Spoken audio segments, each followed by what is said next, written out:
రాష్ట్రంలో ఎన్నికల ప్రచారం ఊపందుకుంది. ప్రధాన పార్టీల నాయకులు ఎన్నికల ప్రచార నిమిత్తం రాష్ట్రాన్ని చుట్టేస్తున్నారు. ఈ క్రమంలో జనసేన అధినేత పవన్ కళ్యాణ్ రాయలసీమలోని చిత్తూరు, కడప, అనంతపురం జిల్లాలో ఏర్పాటు చేసిన సభల్లో పాల్గొన్నారు.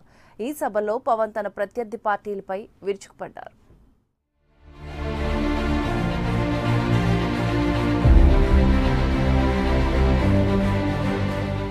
ఎన్నికలు దగ్గర పడుతున్న కొద్దీ జనసేన ఎన్నికల ప్రచారంలో దూకుడు పెంచింది. చిత్తూరు జిల్లా మదనపల్లిలో నిర్వహించిన సభలో పాల్గొన్న జనసేన అధినేత టీడీపీ, వైసీపీపై విరుచుకుపడ్డారు. చంద్రబాబు, జగన్లను సైతం జనసేనకే ఓటు వేయాలని అడుగుతున్నానని పవన్ చెప్పారు. వైసీపీ అంటే టీడీపీకి భయమని, వైసీపీని ఎదుర్కోవడానికి జనసేనే కరెక్ట్ పార్టీ అని అన్నారు. సైకిల్ పాతపడిపోయిందని, ఫ్యాన్ తిరగాలంటే పవర్ మనం ఇవ్వాలని ఎద్దేవా చేశారు. టీడీపీతో పొత్తు పెట్టుకోవాలంటే బహిరంగంగానే పెట్టుకుంటానన్న పవన్ జగన్లా దొడ్డిదారున వెళ్లి ప్రధాని మోదీ కాళ్లు పట్టుకోనని స్పష్టం చేశారు. అనంతపురం జిల్లా ధర్మవరంలో నిర్వహించిన ఎన్నికల ప్రచార సభలో పాల్గొన్న పవన్ గోదావరి జిల్లాలను మించి అనంతపురం జిల్లా ఎదగాలని కోరుకుంటున్నానని తెలిపారు. ఈ ఎన్నికల్లో జనసేన విజయం సాధించి అధికారంలోకి వస్తే రాయలసీమలో వలసలను నివారించేందుకు సౌభాగ్య రాయలసీమ పథకం ప్రారంభిస్తామని అన్నారు.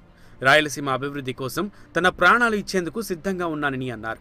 తాను సీఎం అయితే అనంతపురం జిల్లాను దత్తత తీసుకుంటానని పవన్ పేర్కొన్నారు. భయపడే కొద్దీ మార్పు రాదు. నేను ఈ రోజున రాయలసీమకి ఏ ముఖ్యమంత్రి, ఇంతమంది ముఖ్యమంత్రులు వచ్చారు, ఇన్ని లక్షల మంది రైతులు వలస వెళ్ళిపోయారు, ఆడపడుచులు ఎక్కడికి వెళ్ళిపోయారు.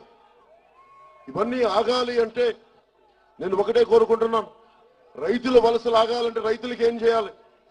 జనసేన ప్రభుత్వం రాగానే 5,000 రూపాయల పెన్షన్ 60 సంవత్సరాలు నిండిన ప్రతి నెలకి ప్రతి రైతుకి ఇస్తాం. ఆడపడుచులకి ప్రతి కుటుంబానికి సంపాదనకి సంబంధం లేకుండా 10 గ్యాస్ సిలిండర్ ఉచితంగా ఇస్తాం. 2,500 రూపాయల నుంచి 3,500 రూపాయల వరకు రేషన్ సంబంధం లేకుండా రేషన్ తీసేసి డైరెక్ట్ గా మా మహిళా ఆడపడుచు అకౌంట్లోకి వేస్తాం.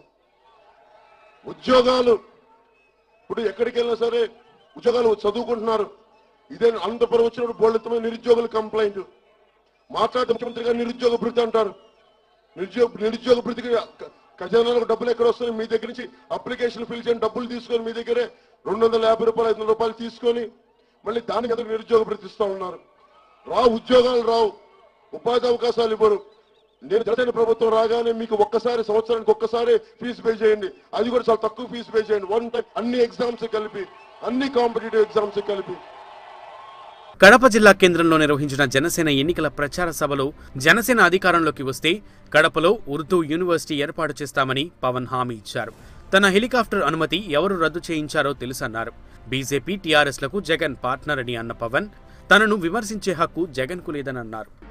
వాళ్ళతో కలవలేదు కాబట్టి ఈ మధ్యన వైసీపీ నాయకులు జగన్మోహన్ రెడ్డి గారు నన్ను టీడీపీ పార్ట్నర్ అన్నారు.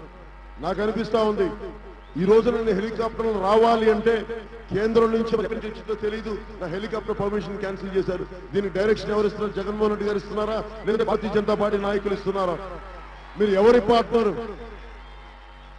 నేను మీలాగా జగన్మోహన్ రెడ్డి గారి లాగా డొంక వ్యవహారాలు చేయను, డైరెక్ట్ గా మాట్లాడతాను. 3 జిల్లాల్లో పర్యటించిన పవన్ అధికార తెలుగుదేశం, ప్రతిపక్ష వైసీపీపై తీవ్ర స్థాయిలో ఆరోపణలు చేశారు.